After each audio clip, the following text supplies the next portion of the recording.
Moving along this week on the Don't Tell Mama Sports Podcast, we got Sam Belkis stepping in for us here in Denver, Colorado.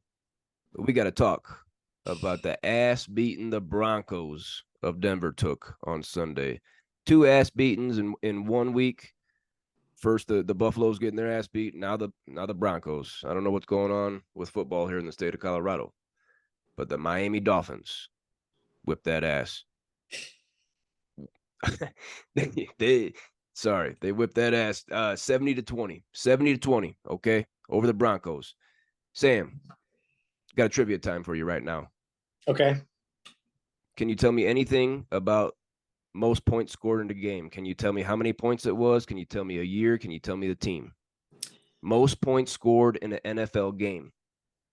I believe it's been a really long time since a score like this has happened. I want to say the 1960s, maybe like 1969. I don't know the team, but I think they were in the mid 70s, low to mid 70s.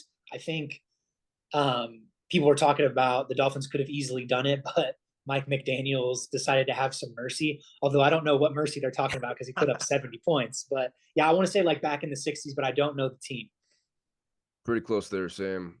We've seen four teams actually hit 70 points in a game, but the record is by the Washington Redskins in 1966. They scored 72. They scored 72 in a game. It's a lot of points. In this Miami Denver game, many of the starters for the Dolphins were pulled early in the fourth quarter. Tua Tagovailoa completed each of his first 17 pass attempts, finishing with 309 passing yards and four scores. Devon Achane. Now, it's been pronounced Achane for a while, the rookie running back for the Dolphins, but I guess he came out after the game, says it's pronounced Achane. Devon Achane, rookie running back for the Dolphins, had 203 rushing yards and two touchdowns on the ground. He had 11.3 yards per rush. He also caught four balls for 30 yards and two more touchdowns. Oh, my goodness. This guy had 51.3 fantasy points.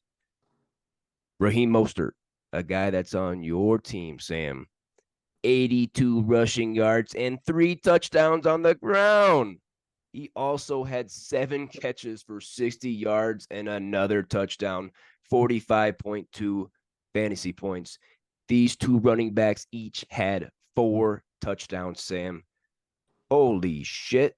Give me your thoughts on those running backs and this final score of 70-20 of the ass beating of the Denver Broncos. The funniest thing is that Devon Achan had 50 points on the waiver wire. You know who There's dropped going to be him people. There's going to be who? in our league? You know who dropped him? Who? Kelly. Oh, man, she's got to be kicking herself because she doesn't have any running backs. I'm sure there are people out there that had him rostered on their bench or be like, "Oh, I had him. I knew he was going to be great."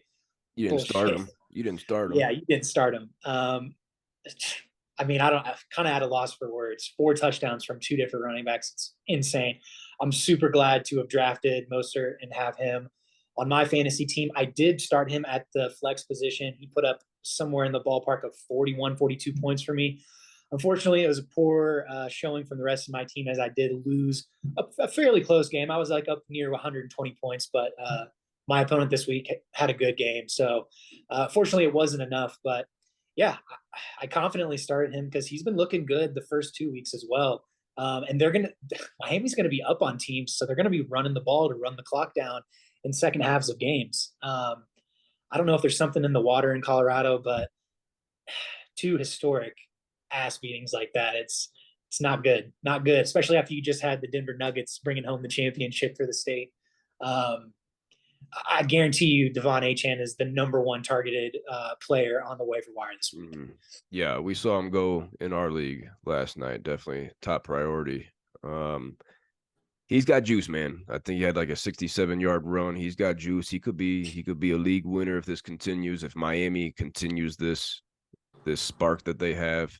You know, Jeff Wilson. Let's not forget a name like Jeff Wilson Jr. He's on the pup. He's got one more game to serve. Now we don't know if he's going to be ready to go week 5. We don't know. But adding him into the mix, you don't like a three-headed timeshare. You don't like it.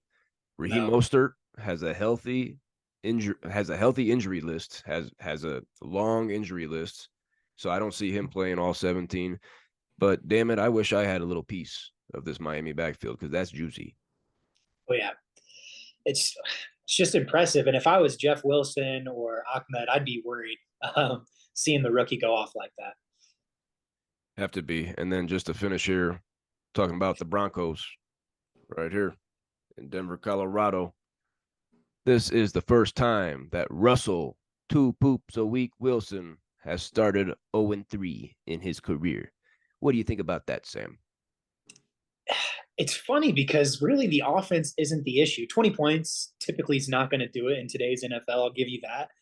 But I think if you look at the numbers and the statistics, the Broncos offense has been playing pretty well. Russ has been playing pretty well. It's the defense, which is surprising under Sean Payton. All his years in New Orleans, he had some really good defensive teams.